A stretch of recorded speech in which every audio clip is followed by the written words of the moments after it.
On this episode, we finally moved to the roof of the 59L Camino, and Brandon does a massive skim coat and block sand. We're going to show you the ins and outs, and we're also going to break down the entire block sanding process for you. 60 years of combined experience that you're going to learn right now.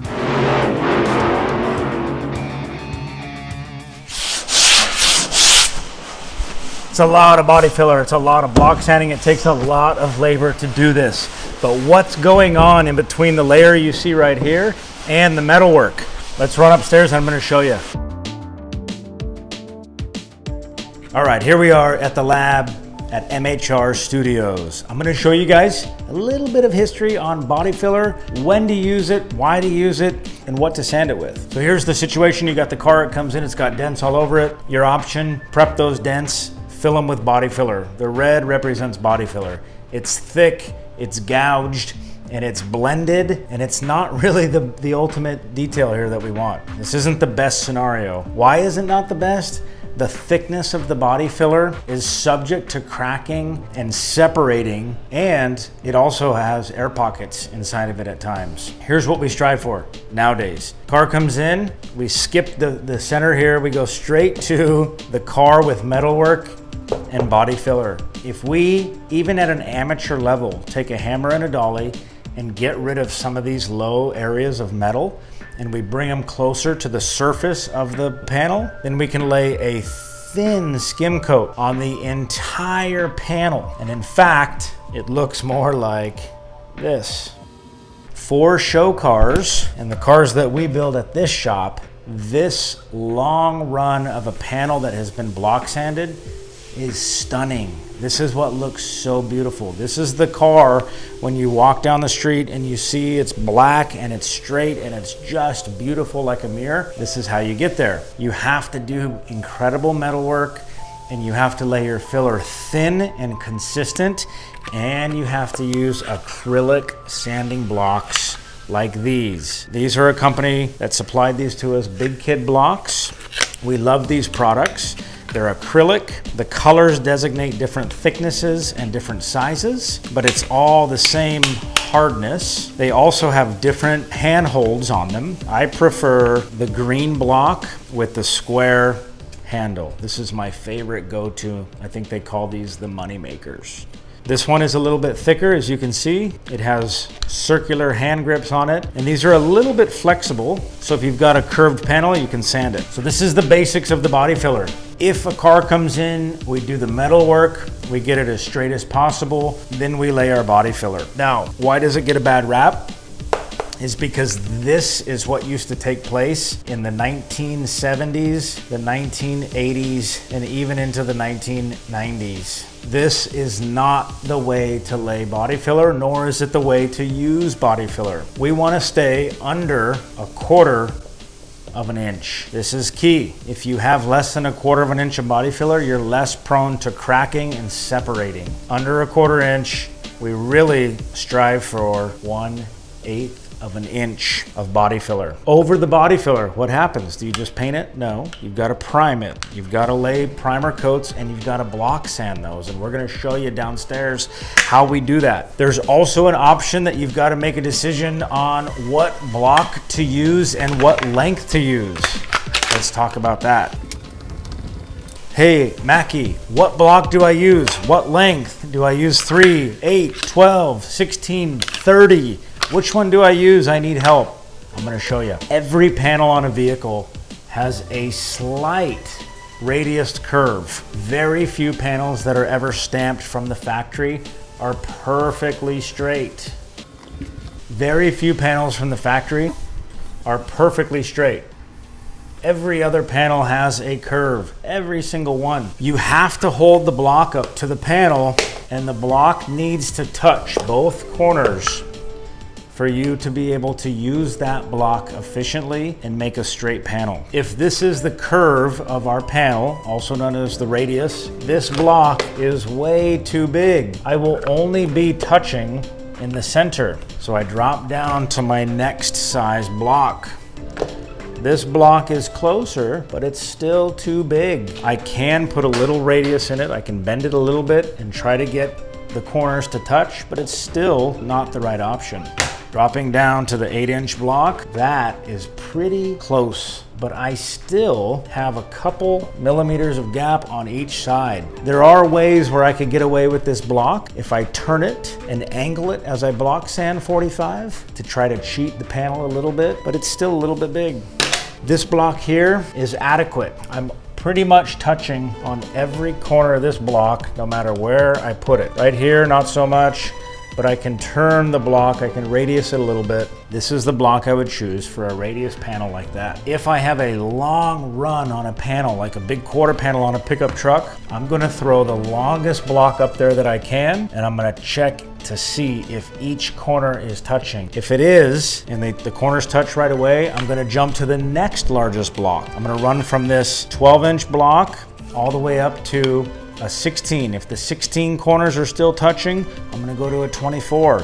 If the 24 is still touching, I'm gonna go to our 30-inch Bondo Buster. Yeah, we have a 30-inch block made from these guys' Big Kid blocks. Long block selection is key. It's something that you have to spend time before you just grab any block and go for it. You have to spend time to figure out what block you need in what area of the car. Check these ones out. These are really nice to put a little radius on. The only disadvantage and the warning that I'm going to give you is that when using these blocks, you tend to put a little bit too much pressure where your hands are, and at times you can create little low spots right where you press and put pressure on this to arch it. These come in time. I don't recommend these blocks for beginners. These come in time as your skill set improves, and you can put a radius in this without gouging areas. But this is a great block to throw up here and match the radius of my curve. These are great. All right, back to the regular scheduled programming. I hope this was informative. I hope it helped. We'll see you. Since you paid such great attention in the classroom, we're gonna give you a little live stream demo here. So all you guys have to do is sit back, relax, and watch from start to finish as Brandon coats the entire roof and then blocks it out to perfection. Let's go.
All right, so give me this roof process beginning to where you're at now. Well, it's been a tedious job, but we had to do a little bit of hammer dolly work because we had some lows. So we knocked them down and up, which way they needed to go. Then we did a full spread on the roof, starting and concentrating on the lower areas first. And you block that out. And then once you come to like little spots like this where the metal starts showing through and you got a little bit of filler on each side, what you want to do is you kind of want to peck those down.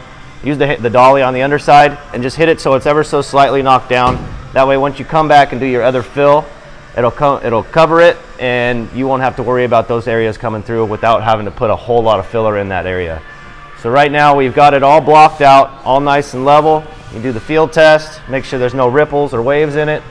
And what I did here was I put the trim piece up, back taped it, so I know that that's where my trim piece is going to be, because we have a little bit of a lip right there, so it sets in there nice and flush. So what I'm going to do now is I'm going to scuff this area and just continue to body work this area so it's nice and flat, and then we'll move on to the next step. What's one thing that people probably don't realize, how tiring, how gnarly is this process? It's exhausting. Like honestly, just the elongation of the arms, you're not putting a whole lot of pressure, but it's continuous, it's repetitive, it's monotonous, it's just tiring. But you have an end goal result, and that's what fuels your fire. You just keep pushing through. How long would you say it took you to just be like, okay, cool, I'm getting the hang of this, you know, of sanding or pressure, you know, applying certain pressure. You get what I'm asking? Yeah, I get it. When did I master the skill, basically? Yeah, like, I'll let you know, because every day it's different, you know, every material is different, every surface is different, you know. Sometimes you put too much hardener in and it hardens too much, or you walk away for too long. It's all constantly a learning curve, you know, but you kind of just master the basics and then you adapt from there. One project to the next is going to be different. I mean, obviously all the same materials, but it's always something new, it's always something different. You just have the common concept of what it takes to get it done, and then you adapt from there. Let me just tell you that Brandon is being very humble here. It's the sign of a true craftsman. So let's check in on Nigel and Ethan as they begin to install the tailgate for the very first time after machining new pins for the hinges. So basically, lining up the tailgate, we machined new pins for it, so that got rid of all the slop. After, you know, so many years, it gets really, really sloppy. And then doing the body work, if you can't really do body work on a moving object, you want it to be stout and still. So that's why you put on the new pins. And because you put the new pins on there, kind of like changes the location a little bit. So now everything's all kind of solid and tight. So we have to kind of like loosen up a little bit and get everything into play. So we had to like fix the gaps and do all of that, and then shape this to where it's all even with the body, and then lining up the tailgate with the bottom of this panel right here, so it's all good all the way around. And now it's actually really stout, doesn't really shake or anything. The car shakes, but this tailgate doesn't. Well, we got the tailgate pretty dialed in for now, but I'll tell you, as I speak for all the other guys, we're pretty exhausted. This El Camino is taking its toll. Hey, join us next week as we finish up the bodywork and we finally shoot this thing in a high build primer. Thanks for watching. What's happening, everybody? Brian Mackey, Mackey's Hot Rod Shop, with our new YouTube channel, Mackey and Machine. Hey, we wanted to say thank you guys for all the new subscribers we have on the channel. We've been giving these packs away, shipping them right to the door. Now check it out. What are you going to win? Well, you're going to get a sweatshirt, you're going to get a Mackey shirt, you're going to get a beanie, a hat, stickers, all of it. But how do you win it? It's super easy. All you have to do is hit the subscribe button.